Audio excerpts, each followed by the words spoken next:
Vamos apresentar agora a terceira etapa desse nosso vídeo no Rastro de Rosa. Essa parte vai ser apresentada pelos organizadores da nossa viagem, que são o Peterson, né, do Parque Grande Sertão, as irmãs Damiana, Diana, Dayana, do Instituto Rosa e Sertão, também por Paraca, do Caminho do Sertão, também do Instituto Rosáceas. Contamos com a colaboração também da Rose, da Serra das Araras, a Rosa Amélia, de Brasília, e também com a participação das pessoas dos lugares, como a Silvinha, como o Tico, como a professora lá do Barro Vermelho, e também mostrar para vocês que esse projeto, ou essa viagem, foi organizada por alguns colegas da oficina de leitura, outros amigos da Travessia Rosiana, e também pela sugestão da Silvia Leite, nossa amiga de Aracaju, que tem blog Lugares de Memória, mas existe uma pessoa lá da Chapada Gaúcha chamada Elson. Ele é condutor do Parque Nacional, que tem um projeto próprio. Então, ele também vai estar falando do seu projeto. E o Henrique, que é nosso amigo aqui da Roda de Leitura, participou, né, dessa viagem, desse passeio com o Elcio, que também vai estar relatando, vai fazendo depoimento dessa viagem. Então, conheça os nossos amigos do sertão. Vou estar passando a palavra para a Rosa Amélia, de Brasília. Porque eu acho que a grandiosidade da obra do Rosa é porque ele pega aquelas historinhas, sabe? Aquelas historinhas como a da Vó Geralda, né? As historinhas corriqueiras, como a do Tico, aqueles senhores ali do Barro Vermelho, e ele faz uma amarração que dá uma grandiosidade filosófica que a gente não... No dia a dia você não enxerga. Você olha assim e fala assim, isso é besteira, né? Por exemplo, ouvir o seu Domingos falando sobre o bem e o mal, né? Aí você fala, meu Deus, ele está falando uma simplicidade, mas aquela simplicidade está carregada, está tão carregada de filosofia que, se você para pensar, é porque a gente não pensa as coisas vão se cristalizando, né? E os discursos vão se assim, amainando, né? E a gente vai vivendo e a gente não pensa na riqueza cultural que tem aquelas vivências, aquelas experiências, aqueles saberes, né? E o que o Rosa, a grandiosidade da obra do Rosa é fazer isso, é dar esse up, né? Ele mostra, por exemplo, o quanto que Reobaldo é filósofo. Eu digo que Reobaldo é um filósofo nato, sem nunca ter lido Platão. Claro que o Rosa leu, a gente sabe disso, mas o que ele mostra é uma figura sertaneja que tem o mesmo grau de reflexão de uma figura acadêmica que esteve lá na Alemanha, na Europa, em qualquer lugar que seja, do Brasil, do mundo, né? Nas melhores academias, reflete a mesma coisa, só que a reflexão posta ali, ela não é menor porque ela é mais simples, talvez ela seja mais grandiosa. A gente é que não para refletir, a gente é que não para entender a grandiosidade. Então, em torno disso, eu estava dizendo que eu continuo fazendo esse trabalho aqui, mas aí eu faço aqui voltado para a formação de professores que vão para o Brasil inteiro, né? Eu faço aqui como professora de literatura, ou agora na gestão, né, como pró-reitora de ensino, e aí a gente vai tentando amarrar, né, essas cordas de atuação, né, esses pontos de atuação, e promovendo a voz do Rosa, que promover a voz do Rosa é promover a voz desse sertão. A promover a voz do Reobaldo é promover a voz do sertanejo, que está lá, né, envolvido com o trabalho árduo do sertão, né, a extração, a sobrevivência. Nós podemos falar que nós hoje estamos no paraíso, enquanto antes E foi falado, né? Miguel até falou aí sobre como que era ser aqui o transporte daqui, né? Ele falou cavalo, né? Carro de boi, gente, nem carroça não era, carro de boi. Para levar as crianças doentes para o hospital, tinha que sair daqui com carro de boi até São Joaquim para poder ser levado para Januário. Mas também está envolvido com poder flanar, né, no sertão. Inclusive, escrevi um texto sobre o flané sertanejo, porque o flané urbano, ele precisa sair do urbano para poder contemplar. O sertanejo não, ele vive em estado de contemplação. Ele vive em estado de contemplação. Ele está ali, ele está contemplando aquela natureza belíssima, né?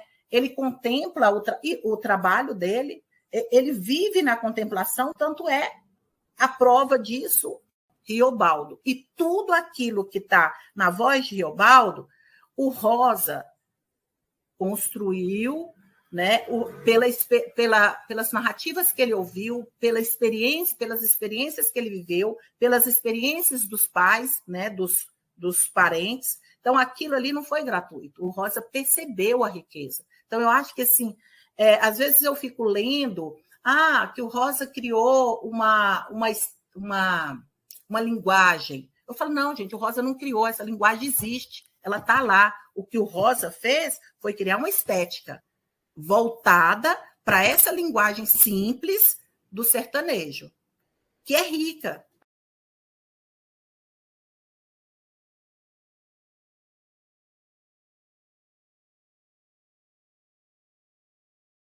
Agora eu vou estar passando a palavra para a Silvia.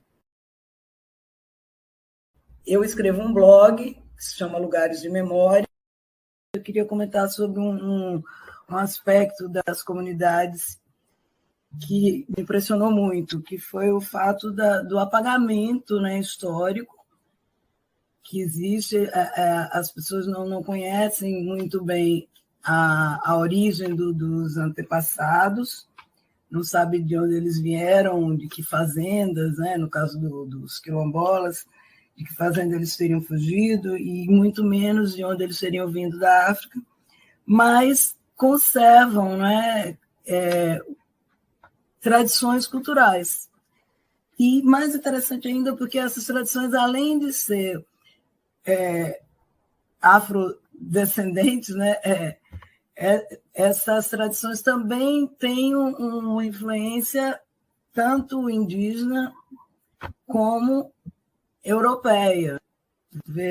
No caso do biscoito quebrador, influência europeia. Agora espera o outro para outra forma para reformar.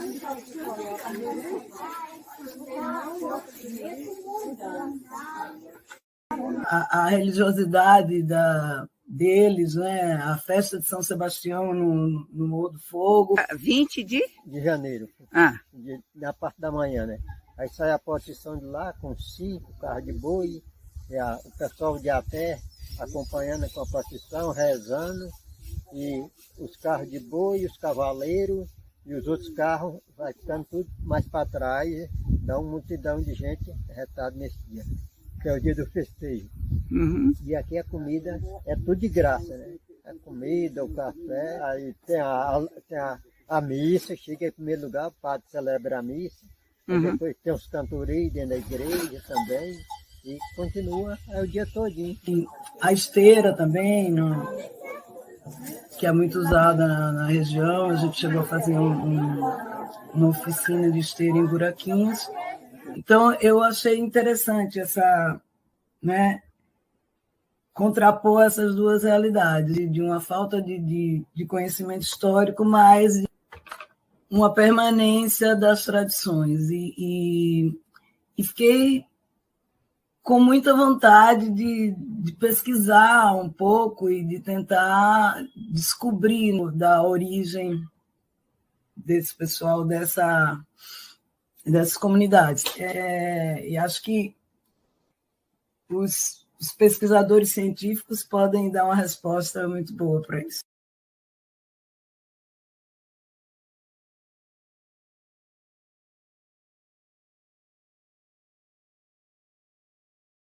Peterson, que é coordenador do Parque Grande Sertão Veredas, na Chapada Gaúcha. Bom, meu nome é Peterson de Almeida, eu sou chefe aqui do Parque Nacional Grande Sertão Veredas, que é uma unidade de conservação federal administrada pelo ICMBio, que é o Instituto Chico Mendes de Conservação da Biodiversidade.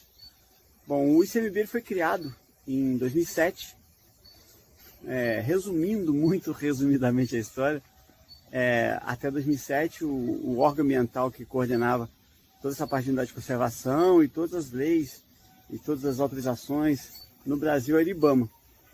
E aí era um órgão muito sobrecarregado, né? Então tiveram a ideia de criar o ICMBio para administrar exclusivamente as unidades de conservação, seja Parque Nacional, Reserva de Desenvolvimento Sustentável, Reserva Extrativista, FLONA, que são as florestas nacionais, e todas as unidades de conservação federais. Quem passou a administrar a partir de 2007 foi o Instituto Chico Mendes, com a criação desse órgão. O IBAMA continua existindo, continuou a ficar responsável por licenciamentos e multas e fiscalizações, operações de fiscalizações também, mas fora as unidades de conservação, né? E o nome Chico Mendes, claro, foi uma homenagem ao ambientalista brasileiro Chico Mendes. O Parque Nacional ele tem uma relação muito bacana com as comunidades do entorno aqui no Grande Sertão Veredas, né?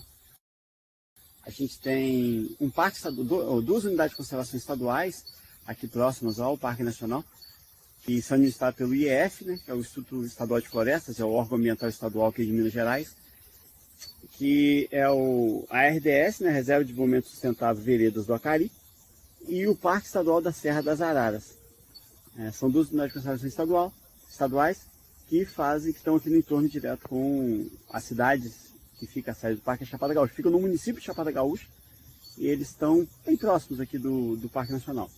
São unidades de conservação diferentes, administradas por órgãos ambientais diferentes, mas a gente tem uma ligação muito forte com eles, a gente apoia eles apoiam a gente também em determinadas situações, eles fazem parte do nosso conselho consultivo, a gente faz parte do conselho deles também, que é um consultivo e um deliberativo, e ali essas unidades estaduais, elas estão diretamente relacionadas com as comunidades do entorno, que moram aqui, principalmente no Parque Estadual, tem muita ainda gente que mora dentro do Parque Estadual. A RDS, não, a Reserva de Desenvolvimento Sustentável, quase não tem pessoas que moram dentro, mas ela tem uma outra categoria de unidade de conservação, né? Já é uma categoria de unidade de conservação de uso sustentável. Então lá sim é permitida a coleta de frutos, do cerrado, principalmente a favela e o piqui, as unidades de conservação de uso sustentável, elas são mais permissivas que as de proteção integral, que são os parques nacionais, e no caso lá o Parque Estadual. Mas a gente tem uma relação muito bacana com as unidades, com as comunidades do entorno do parque. Aqui na Chapada Gaúcha tem os agricultores, os gaúchos, o nome Chapada Gaúcha é vindo por causa dos gaúchos que vieram do sul para cá, para o norte de Minas, nordeste de Minas, para plantar principalmente, para cultivar principalmente soja e mais para essa parte das grandes plantações, das monoculturas. Então a gente tem uma relação muito boa com eles, com os gaúchos, que fazem parte do nosso conselho também. A gente tem uma parceria na parte de incêndio também, que eles ajudam a gente ajuda eles também em determinadas situações que eles precisam. E eles também têm, e as comunidades nativas daqui da região também, que são os mineiros, que moram no entorno do Parque Nacional. Dentro do Parque Nacional, tem pouquíssimas pessoas que moram dentro do parque. As que moram são nativas aqui da região também, porque teve um trabalho muito importante aqui no final de 90, começo de 2000, dos anos 2000, que foi o reassentamento. Essas pessoas que moravam no interior do Parque Nacional, elas foram amigavelmente reassentadas para uma fazenda, que foi uma gestão compartilhada aí do INCRA com o IBAMA na época, que na época era o IBAMA que administrava o Parque Nacional. Final de 90, começo de 2000. O ICMBio começou a administrar a partir de 2007. Então, nessa época, teve uma parceria muito importante do IBAMA com o INCRA, e eles conseguiram realocar amigavelmente essas famílias que moravam no interior do parque. Ao todo foram 90 famílias reassentadas, e dessas 90, 60 famílias moravam no interior da unidade de conservação. E aí eu acho que a parceria do parque já está desde antes, até com a criação do Parque Nacional, mas acho que reforçou muito nessa época do reassentamento, porque foi um trabalho muito importante que fizeram, que o IBAMA e o INCRA fez com as comunidades tradicionais que moravam dentro do Parque Nacional, e depois isso seguiu e até hoje as pessoas que foram reassentadas, elas trabalham no parque em contratos temporários, elas são parceiros nossos também do Parque Nacional, que eles que realmente detêm todo o conhecimento da região aqui, conhecem toda a cultura deles, também é muito importante. Eu acho que apesar de sermos uma unidade de conservação de proteção integral, essa relação tem que existir e tem que ser forte. Das pessoas que moram aqui, as pessoas que sempre moraram aqui, a gente chegou depois, então a gente tem que nada mais do que a gente respeitar essas pessoas e trazê-las também para junto da gente, seja ajudando com informações, com a cultura deles, no caso aqui, eles trabalham muito na brigada de incêndio, que é o contrato temporário que a gente tem possibilidade de contratar essas pessoas. Mas a experiência deles tradicional de lidar com fogo é muito importante, e a experiência deles também de conhecimento do local, porque a gente, igual eu, por exemplo, eu sou do Rio de Janeiro, cheguei aqui na região para trabalhar no Parque Nacional, e quando eu cheguei eu não conhecia nada do Parque Nacional. E hoje eu conheço muito bem o parque, já tem 3 anos que eu estou aqui na unidade de conservação, e eu conheço muito bem o parque graças a essa parceria. Que eu cheguei, eu sentei com eles, e a gente rodou o parque, andou o parque todo, eles me falaram quais eram os problemas que tem no parque, quais eram os pontos críticos, o que a gente podia fazer para melhorar também, não só na lida com eles, mas também na cidade, né, na Chapada Gaúcha aqui, que é uma cidade pequena, mas muito importante aqui para a região, por causa de toda essa cultura que tem também. Então a gente se dá muito bem, é uma relação muito boa, tanto com os mineiros, os tradicionais daqui, as pessoas nativas daqui, quanto com os gaúchos também, que não são nativos daqui, que vieram depois, mas já estão aqui há mais de 30 anos, quase 30 anos já, ou mais de 30 anos até, mais de 30 anos, foi há mais de 50 anos se bobear, e eles também fazem parte da história da cidade, fazem parte da história da região, e eu acho que é muito importante essa parceria e esse trato que a gente tem que ter com eles, com a cidade, com a região e com a localidade que a gente está, porque a gente só consegue bons resultados numa unidade de conservação se a gente tiver a parceria e o bem viver, né? A convivência pacífica e harmoniosa com as comunidades e com todas as pessoas que moram aqui no entorno da unidade de conservação. Porque a gente está, na realidade, a gente está conservando e preservando as áreas para elas.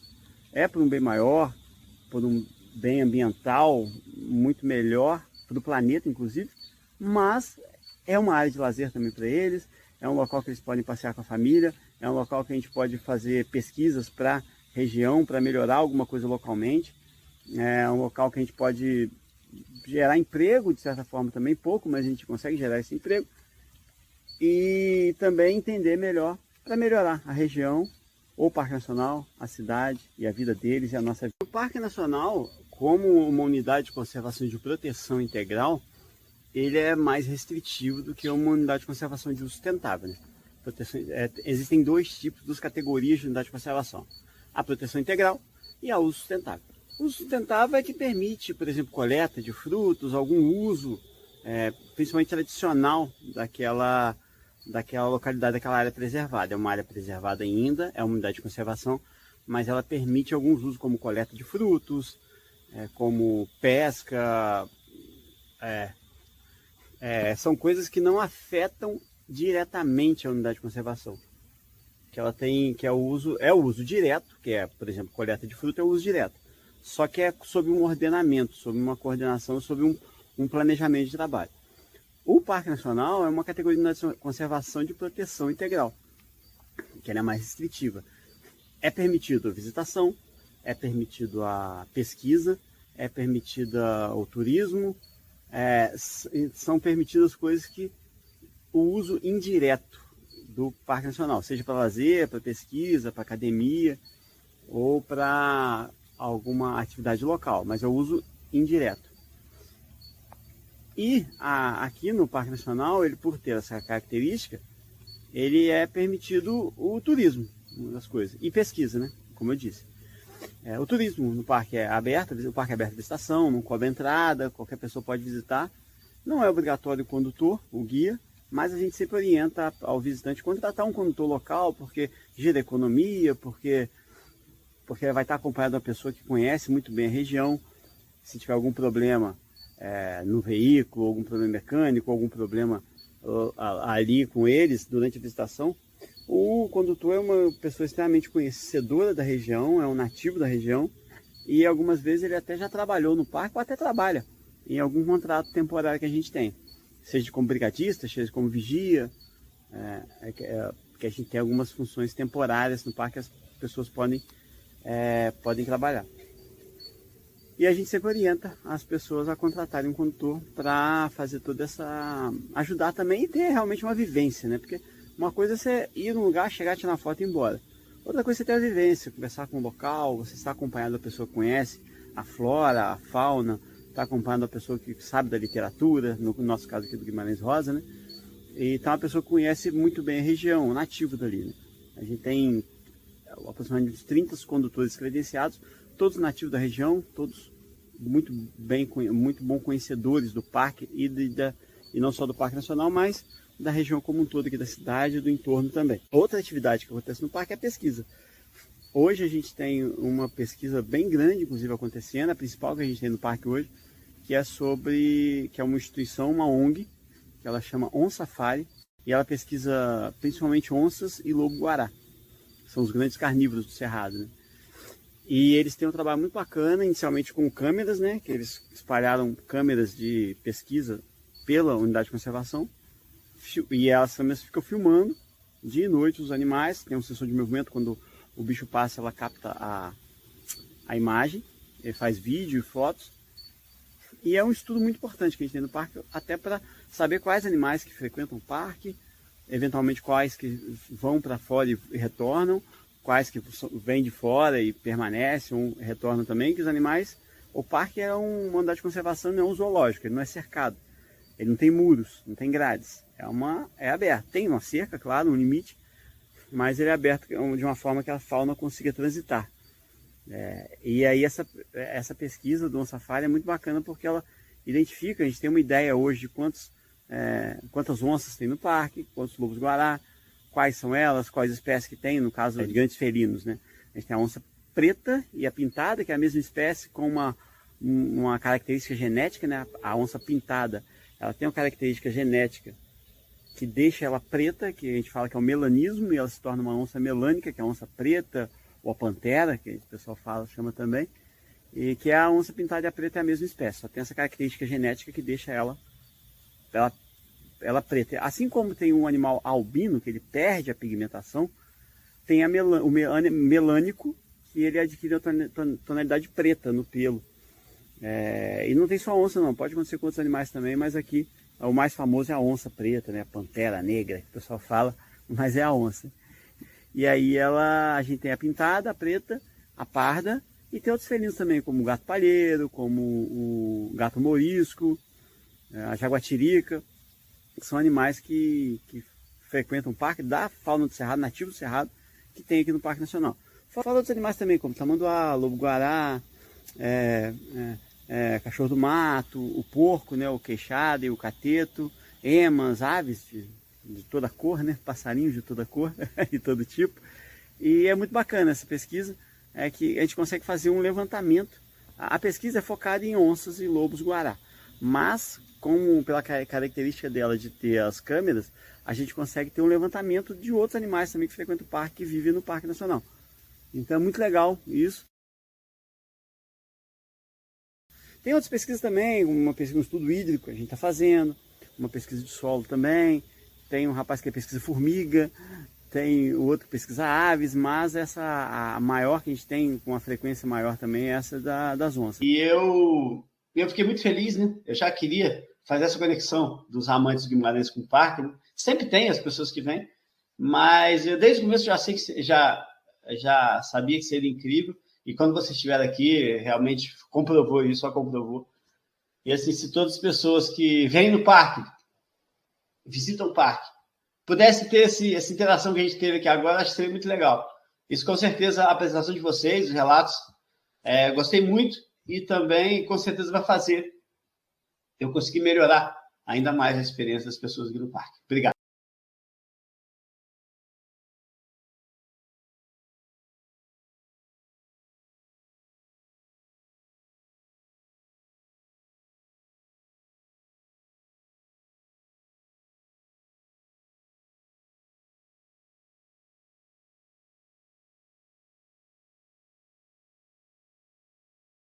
As irmãs Damiana, Diana, Dayana. A gente entendeu que a arte e a cultura, ela engrandece não só o ser humano, mas também possibilita que as crianças tenham um espaço criativo para serem o que elas são.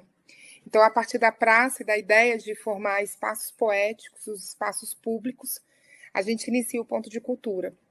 E é assim que a gente começa a criar e também a lembrar conceitos caros, né? Que para os sertanejos é muito verdadeiro, como a palavra, né? Sertanejo, quando ele dá a sua palavra, ele não precisa assinar nenhum documento. Então, a partir da palavra sertaneja, a gente começou a trabalhar os versos, os poemas de festas de reis e trouxe da folia de reis esse universo também de pensar a cidade, a roça, de cultura e natureza, e como isso possibilitaria outras formas de desenvolvimento também na região. Foi assim que a gente começou o nosso trabalho de letramento. Nós não começamos lendo o livro Grande Sertão pelo seu desafio mesmo, pela densidade e até pelo medo, né, do tamanho do livro que ele causava o estranhamento. Então, a gente optou, à época, dançar o Grande Sertão. E nasce, quero mostrar também, a revista Manzoá, que foi uma forma também da gente contar as histórias com as pessoas. Então, é uma revista que trata desse imaginário a partir e com as pessoas. Então, é isso que a gente faz, esse trabalho de comunicação pela beleza, pelo maravilhamento. A gente entendeu, indo para as comunidades, que a ideia de cozinha é uma ideia de autoridade. É na cozinha delas que se dá toda a organização social da estrutura e que não caberia a nenhum movimento dizer que a cozinha é um lugar menor. Pelo contrário, é o lugar que se toma decisões, é o lugar que transparece e que também se causa abundância. E a cozinha também, para nós, foi assim entendido, que é um lugar onde estão os mais chegados. Quem chega a uma casa e não conhece a pessoa, raramente vai entrar na cozinha, ele sempre vai ficar na sala. Então, a gente costuma dizer que trabalhar com as mulheres foi entender uma política de cuidado, uma política de infância e cuidado com elas. É um lugar em que, às vezes, o silêncio vai dizer muito mais do que as risadas que elas davam no final das nossas atividades de doces, de trabalhos manuais, de perceber delas o que elas gostariam realmente de transbordar para o mundo, né? Uma das coisas também que a gente aprendeu com elas, e ainda aprendemos até hoje, é que mensurar economicamente o valor que uma família mobiliza monetariamente, sem contar o que elas conseguiam multiplicar, seria muito difícil fazer qualquer censo, né? Que é o trabalho nosso também de mapeamento. Então, a gente percebeu que a mulher sertaneja, a partir das formações, das oficinas de direitos, das organizações de vindas para o encontro dos povos, da formação dos grupos, que elas tinham um modo de pensar a comunidade, mas que não necessariamente era de liderança.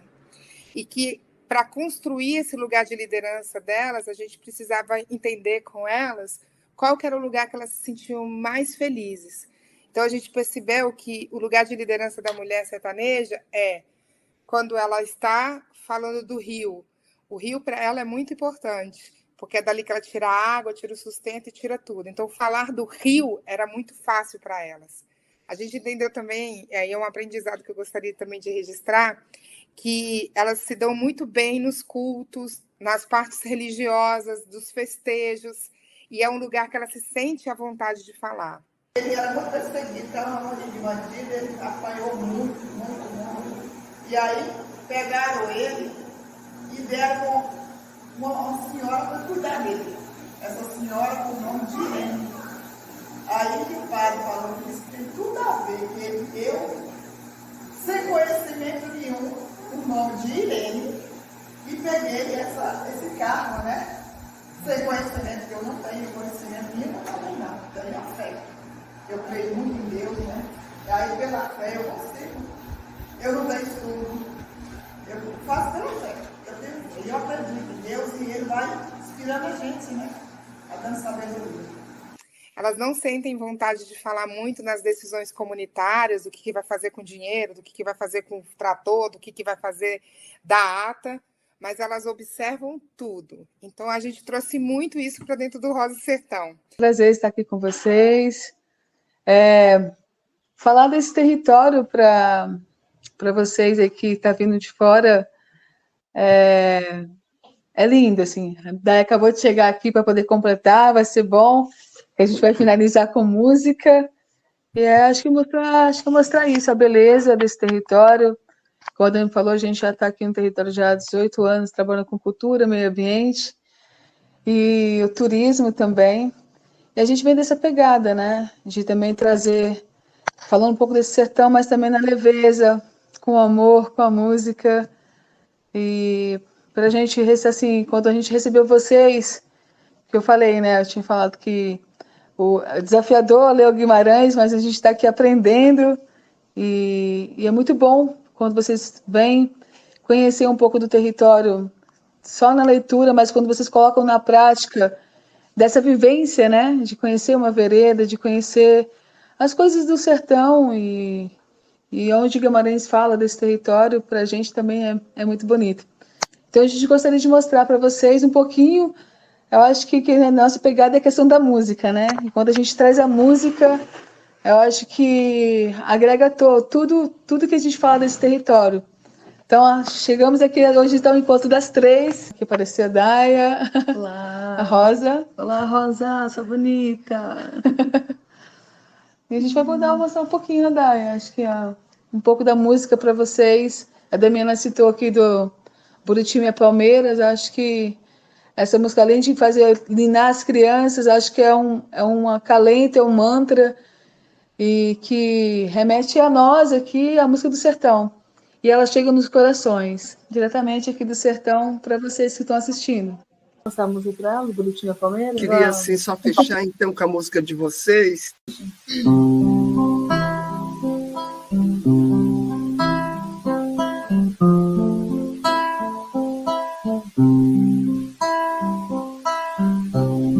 Bonitinha Palmeiras, na vereda de lá,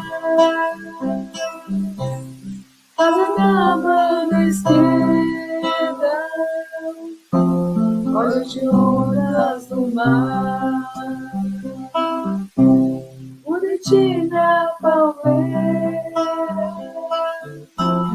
na vereda de lá, fazendo a banda esquerda, olhos de onda do mar. Olhos de onda do mar. Olhos de onda do mar. Olhos de onda do mar. Olhos de onda do mar. E conta que lá nas veredas de lá tinha um ser que não se sabia o que era. Seus olhos eram verdes de neblina. E naquele riozinho gostava de brincar. Era tão corajoso que atravessava até a nada. Do outro lado estava um menino que, ainda rezando, pedia também para atravessar. E assim os dois entraram num barquinho, um olhando para o outro. Aquele vento que batia devagar mostrava exatamente o que se sentia e o que se queria do outro lado de cá. E ele balançava um barquinho para um lado, balançava um barquinho para o outro, numa gazarra só. O amigo, de tão nervoso que estava, não se divertia nada. Foi numa brincadeira de infância que a gente entendeu que o amor nasce primeiro e brota depois.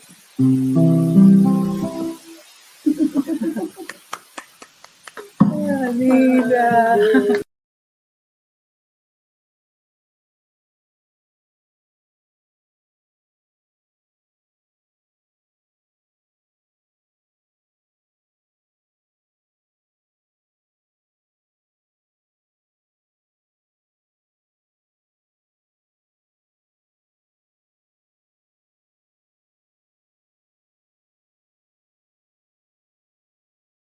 Nelson, que faz, por conta própria, um projeto pessoal particular, a viagem também por essa região.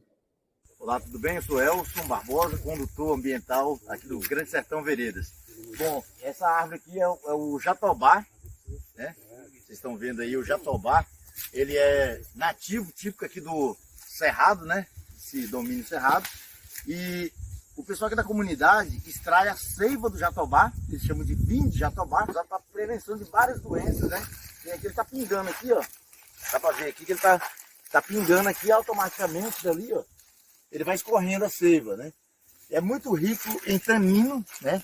Que ajuda em vários processos também de prevenção contra vários tipos de doenças, né? É o jatobá aqui do Cerrado, do Grande Sertão Veredas. Tá.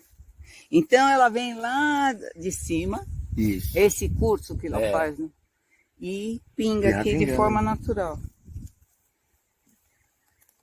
Certo. Tem essa parte literária também, né? Durante o percurso a gente vai recitando, né? Trechos do Grande Sertão Veredas. Eu tive medo, sabe? Tudo foi isso. Tive medo.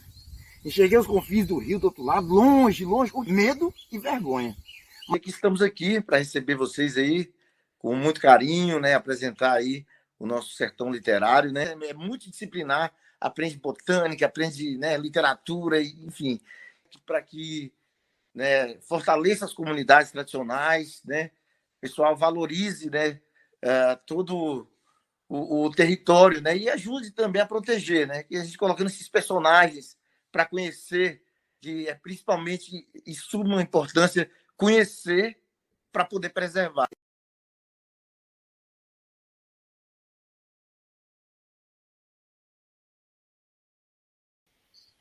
Bom, agora nós vamos apresentar o nosso amigo Henrique. Com você, a palavra é sua. Pessoal, então, é um prazer estar aqui, né, mais uma vez, para falarmos sobre esta experiência que foi, né, vivenciar esse sertão rosiano, né, no Noroeste Mineiro, e eu fiz uma viagem diferente, pessoal. Eu sou o Henrique, né, eu sou professor da Universidade Federal de Minas Gerais, na Faculdade de Letras, e eu estou afastado esse ano para realizar a minha pesquisa de pós-doutorado, né, que tem tudo a ver com a obra rosiana, sobretudo o Grande Sertão Veredas, né? Então, eu resolvi conhecer em loco, né? Eu estou pesquisando a linguagem Grande Sertão Veredas e as possíveis estruturações africanas e indígenas na obra rosiana. Então, eu fui em loco, né? Quis conhecer essa região e entrei em contato com o Elson, né? Que é um dos guias, né, da região ali no Parque Grande Sertão Veredas e regiões adjacentes também. E o nosso passeio ocorreu da seguinte maneira, pessoal.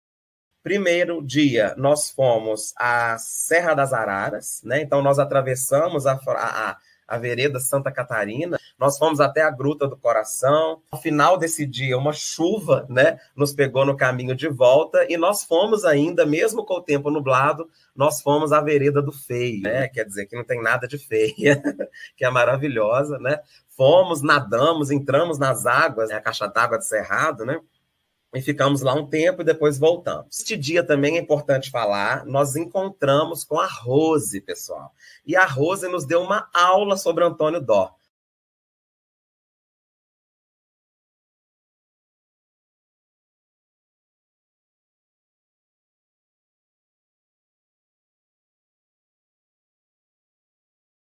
No segundo dia, nós fomos ao Vão dos Buracos. Mais uma travessia maravilhosa, onde está o Rio Pardo, pessoal. E no Rio Pardo, a gente atravessou o Rio Pardo por diversas vezes. E a gente foi, né, a gente passou pelos paredões do Vão dos Buracos e fomos até uma parte mais distante, né? Voltamos e almoçamos na comunidade do Vão dos Buracos, uma comunidade quilombola. E, por fim, pessoal, nós fomos ao Parque Nacional Grande Sertão Veredas. Nós aprendemos, né, com o próprio guia Elson, que é um parque nacional, porque está em Minas Gerais e também está no estado da Bahia, sobretudo no município de Cocos. E nós adentramos o parque, nós fomos até aquele mirante, depois adentramos o parque também.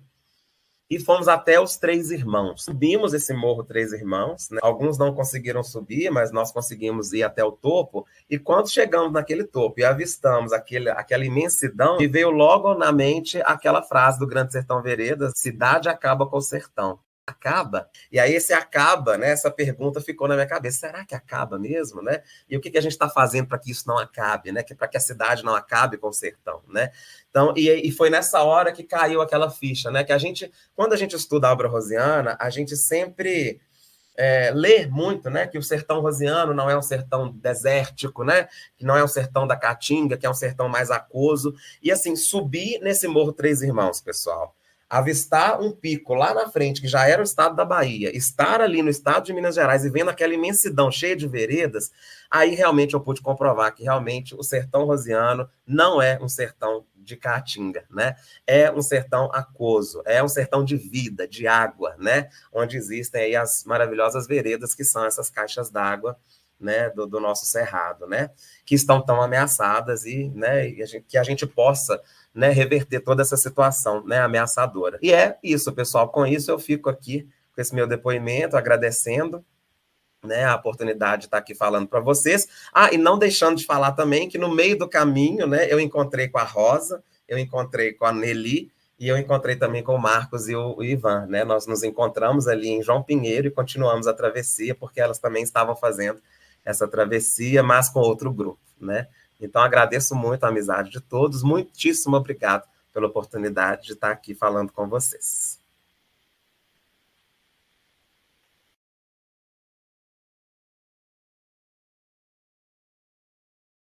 Silvinha, que nos acolheu no hotel onde ficamos na Chapada Gaúcha, nos acolheu também no Instituto Rosa e Sertão, e também nos acolheu na comunidade Buraquinhos.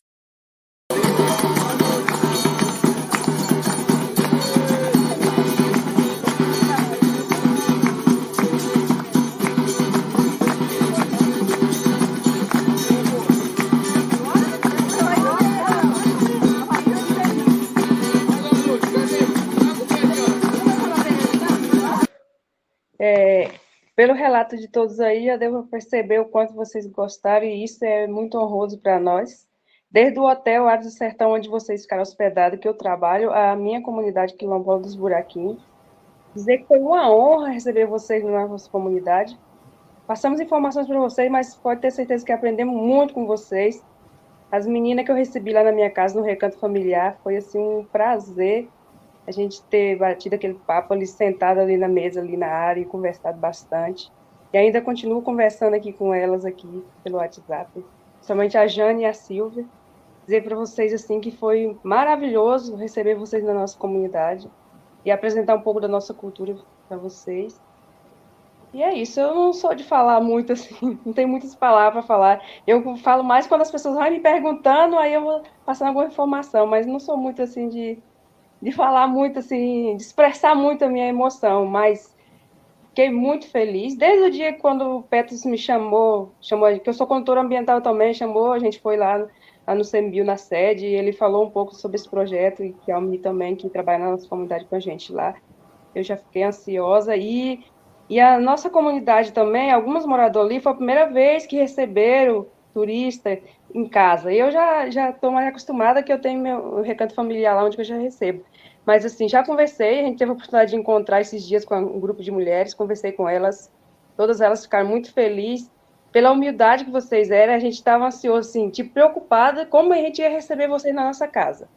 E vocês foram as pessoas, assim, todos vocês, que a gente sentou ali naquela geodésica e conversou, A humildade de vocês deixou a gente mais feliz e mais tranquilo para receber vocês nas nossas casas.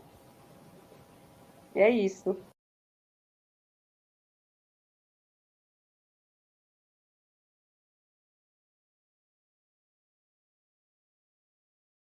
O Tico, da comunidade Buraquinhos, ele foi nosso guia, orientador do caminho, da trajetória, da travessia. Antigamente aí, o povo era mais atrás, aí quando uma pessoa ia fazer farinha, os rapazes de longe aí, de outra comunidade também, falavam assim, eu vou fazer farinha, eles vinham tudinho para relar mandioca, por causa das moças que vinham rapar, né? Eles queriam vir, aí vinha. Aí quando o tempo foi mudando, aí eles foram abrindo fora, né? Quando a pessoa ia relar uma mandioca, se tivesse, a pessoa estava por ali e viu que a pessoa estava rapando mandioca, ia relar, sumia tudo. Eu aqui mesmo, quantas vezes eu não fiz farinha aqui, eu sozinho relando aqui do lado, só minha esposa lá, da mandioca lá, e eu sozinho, não parecia ninguém para ajudar. E antigamente não, quando falar de fazer, os rapazes reuniam tudo para vir relar. Aí cantava, estava certo. Isso que eu ia falar, porque não é só fazer, vai fazer na mandioca e deve ter um ritmo, né? 4 pessoas, vai 2 aqui de cima e 2 aqui de baixo, aqui, lá daqui, ó. Aí ia cantar a hora e as moças rapando mandioca. E você lembra da cantiga? Falava assim, roda de rela mandioca, forno de torrar farinha, tanta morena bonita, eu não sei qual é a minha.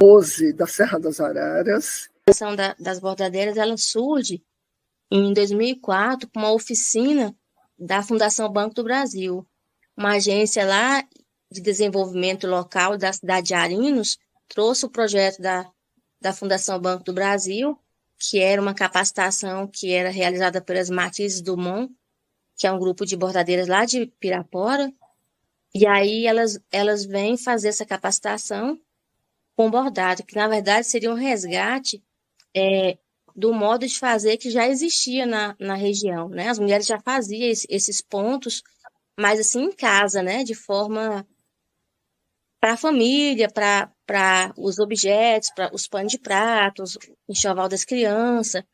E aí a fundação vem com a proposta de reunir as mulheres, né? E ensinar esses pontos e tipo como se fosse um resgate cultural mesmo, do fazer que já existia. E aí elas trouxeram a proposta de a gente bordar temas locais, né? Riscos do cotidiano do sertanejo, da comunidade, as paisagens naturais, os animais, né? E uma forma de resgatar também a literatura do Guimarães Rosa. E elas trouxeram com isso também algumas frases que seria colocado nos bordados, né? As frases do Guimarães. E nisso a proposta seria também trabalhar essa literatura rosiana, né? A gente começou a bordar esses riscos com as frases do Guimarães. Era 30 mulheres na época. E aí, 2 anos depois, a gente registrou a associação. É uma associação das bordadeiras e artesãos da Serra das Araras. E além do trabalho da associação, eu trabalho lá na Casa de Cultura 8 horas por dia, né? E a festa de Santo Antônio, então, as pessoas mais velhas da comunidade, eles têm esse relato de dizer assim, não, essa festa acontece há muitíssimos anos, o meu bisavô participava, depois meu avô. Então, assim, as pessoas bem, que hoje tem 80, 89 anos, igual a senhora que tem aqui, ela fala isso, que o meu bisavô já participava dessa festa. Então, a gente supõe-se que ela tem aproximadamente aí mais de 200 anos, né?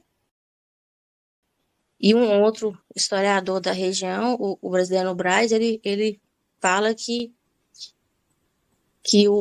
essa festa acontece desde quando acharam a imagem de Santo Antônio na gruta, teria sido deixada pelos jesuítas que fugiam do Marquês de Pombal. Eles iam para Januária, que é uma cidade que tem uma igreja muito antiga, inclusive acho que é a mais antiga de Minas Gerais, a Igreja do Rosário. E aí ele fala que essa imagem pode ter sido deixada por esses jesuítas, né? Então, aí essa imagem foi encontrada nessa Gruta do Coração, né? Que era no pé da Serra Grande aqui, que dá o nome à cidade, o distrito, né? E aí essa imagem foi encontrada por um vaqueiro. E aí ele traz essa imagem para cá, o distrito, e aí uma senhora da região, que era dona de todas as terras dessa região, doa um pedaço de terra para a construção de uma capela, para essa imagem ficar. E aí a capela foi construída de palha, pequenininha, a imagem foi colocada lá.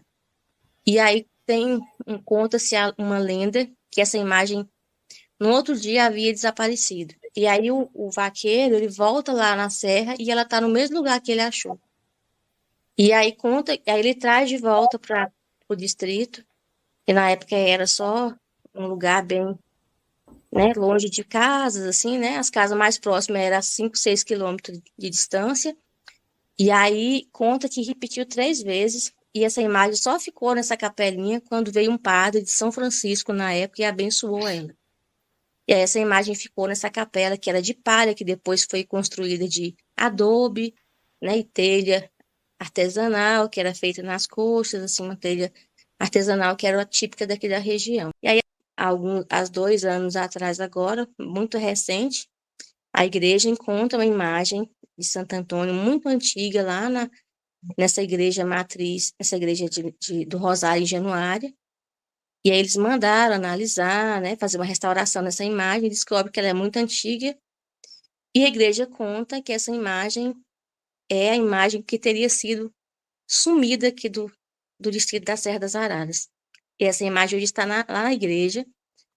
De fato, ela é antiga, e pode ser que seja, pode ser também que não seja ela, né, mas de fato é antiga, e é uma imagem de Santo Antônio também.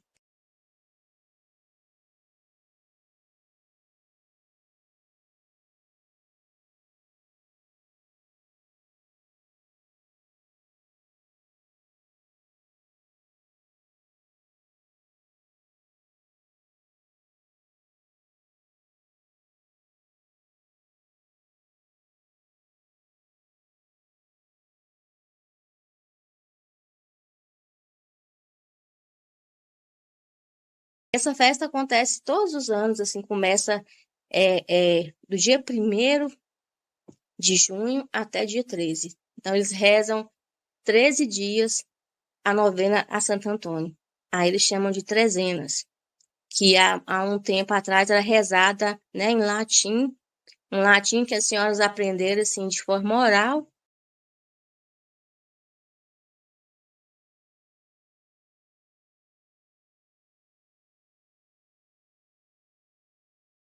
Paraca, e faz parte do Instituto Rosáceas, e que organizou toda a parte da visitação aos quilombos do Vão dos Buracos e a Serra das Araras. Eu gostaria de passar um pouco do histórico do Instituto Rosáceas, que, na verdade, é a entidade que assina o Caminho do Sertão, né? O Instituto Rosáceas tem sede em Paracatu, foi criado em 2007, e a partir de uns 5 anos atrás, o Instituto Rosáceas assume a condução do Caminho do Sertão, e não só de promover a edição anual do caminho, né, de todo o processo de organizar o edital, de promover a seleção dos candidatos a caminhantes e de organizar toda a estrutura necessária para a produção do caminho e para a realização do Caminho do Sertão, o Instituto Rosáceas assumiu o compromisso de relacionar com o público das comunidades do Caminho do Sertão, para fortalecer a organização comunitária, a governança comunitária dessas localidades, de cada um dos pontos do Caminho do Sertão, e também para fortalecer a estrutura local dos receptivos, né, de cada um desses pontos do Caminho do Sertão. Então, desde Sagarana até Chapada Gaúcha, né, tem uma série de organizações também locais que estão associadas a cada uma das comunidades, a cada um dos pontos de parada, de pouso, né, do Caminho do Sertão. Nesse momento, optou-se por fortalecer a organização comunitária da Rota dos Quilombos, que é o trecho final do Caminho do Sertão, que parte de Serra das Araras, passa pela comunidade quilombola do Morro do Fogo, pelo quilombo do Barro Vermelho, pelo quilombo do Buraquinho e pelo quilombo dos Buracos, antes de chegar em Serra das Araras. O Instituto Rosáceas assumiu o compromisso de relacionar com o público das comunidades do Caminho do Sertão, para fortalecer a organização comunitária, a governança comunitária dessas localidades, de cada um dos pontos do Caminho do Sertão, e também para fortalecer a estrutura local dos receptivos, né, de cada um desses pontos do Caminho do Sertão. Então, desde Sagarana até Chapada Gaúcha, né, tem uma série de organizações também locais que estão associadas a cada uma das comunidades, a cada um dos pontos de parada, de pouso, né, do Caminho do Sertão. Então, esse trecho é o trecho que, numa parceria entre o Instituto Rosáceas, a Fundação Oswaldo Cruz de Brasília e uma série de outros parceiros, institucionais ou não institucionais, né, eu, particularmente, nesse esforço, coordeno um grupo de voluntários, né, sou também voluntário do Instituto Rosáceas e do Caminho do Sertão, que assumiu a tarefa de coordenar a articulação intersetorial desses vários parceiros para promover o desenvolvimento sustentável na Rota dos Quilombos do Caminho do Sertão. Né? Está constituído, então, um território saudável e sustentável do Grande Sertão Veredas, que compõe essas comunidades já citadas, entre Serra das Araras e Chapada Gaúcha, promovendo, então, a segurança alimentar e nutricional, a segurança hídrica, né, o acesso à água potável e água para produção também, zelando pela qualidade das águas superficiais e buscando também sensibilizar não só as comunidades, como as lideranças e autoridades locais e regionais quanto à necessidade de proteger o lençol freático e as nascentes, né, dos cursos d'água, da contaminação dos agrotóxicos. Também busca promover a governança comunitária dessas diversas comunidades e fortalecer a organização das mulheres, em especial, né, dessas comunidades. Fortalecer a organização cultural, as manifestações culturais, com a possibilidade efetiva de uma ação de turismo de base comunitária, que até aqui é muito incipiente por parte, né, desse nosso esforço, mas que mira no futuro a possibilidade dessas comunidades, desejando organizarem mais diretamente os receptivos voltados para o exercício do turismo de base comunitária, com fortalecimento do grupo de mulheres que dançam e cantam, né, cantigas tradicionais, cantigas de roda.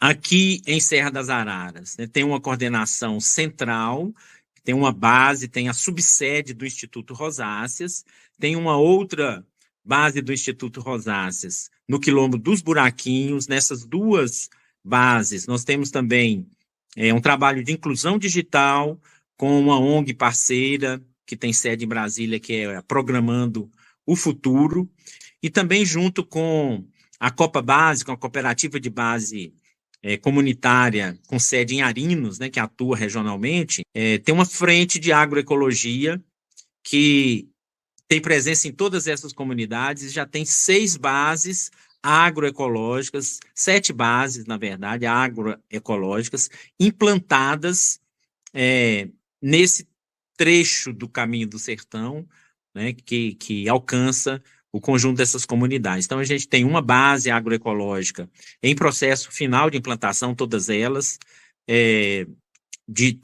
de 1 hectare, uma no Morro do Fogo, uma no Barro Vermelho, aliás, 3 no Barro Vermelho e uma nos buracos.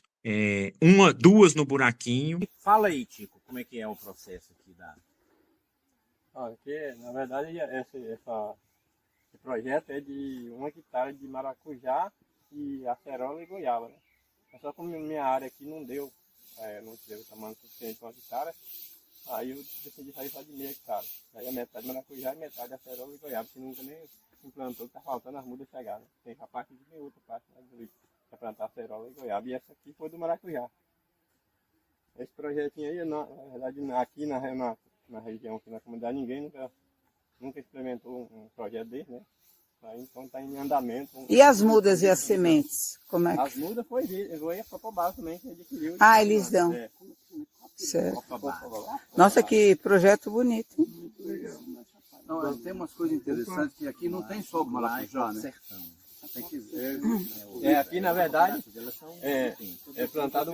Eu achei que era só o maracujá, né? Mas aí o técnico aí, que é o Murilo, ele falou, não, vocês podem projetar arleira para plantar várias coisas, né? Então, como aqui eu já tinha uma mandioca plantada na área, eu falei, não, eu ia tirar a mandioca ou não. Você planta o maracujá dentro da mandioca, depois você tira a mandioca para ficar o maracujá, né? Porque essa mandioca esse ano, depois de janeiro em diante, já pode tirar ela, né? Um adubo ali. E aqui, onde plantou as mudas do maracujá, plantou a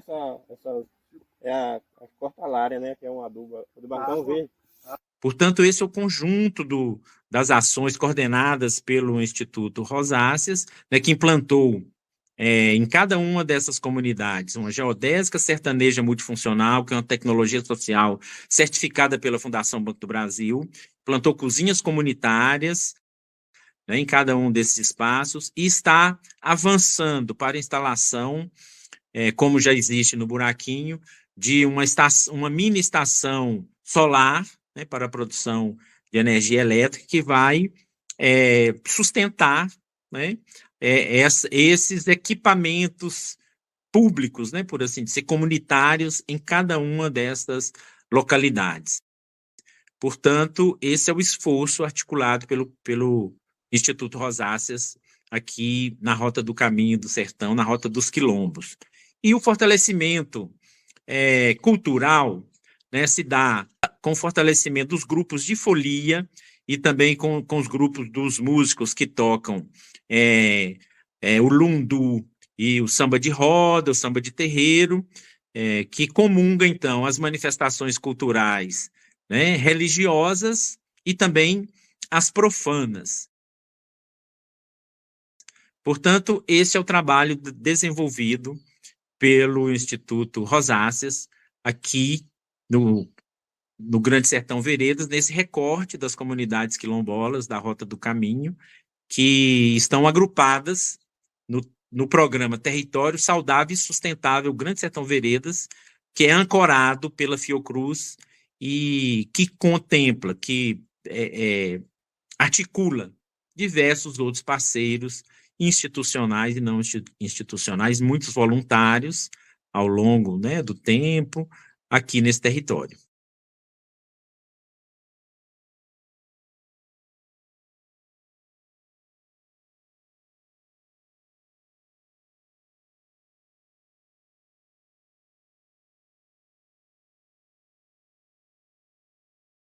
Queria dizer para vocês que a gente queria lembrar também de um escritor chamado João Guimarães Rosa, que nos fez vir para cá. Sabe?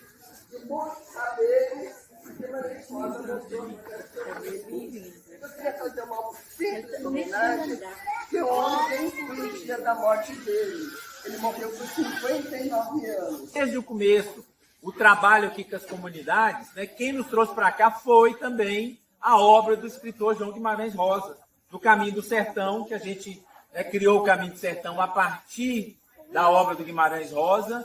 Então, a partir da passagem todo ano da travessia dos caminhantes aqui pelas comunidades, foi conhecendo vocês que nós fomos motivados, né, a começar esse trabalho aqui nas comunidades. Então, também pelo João Guimarães Rosa é que nós estamos aqui.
Ele tá com pouca bateria.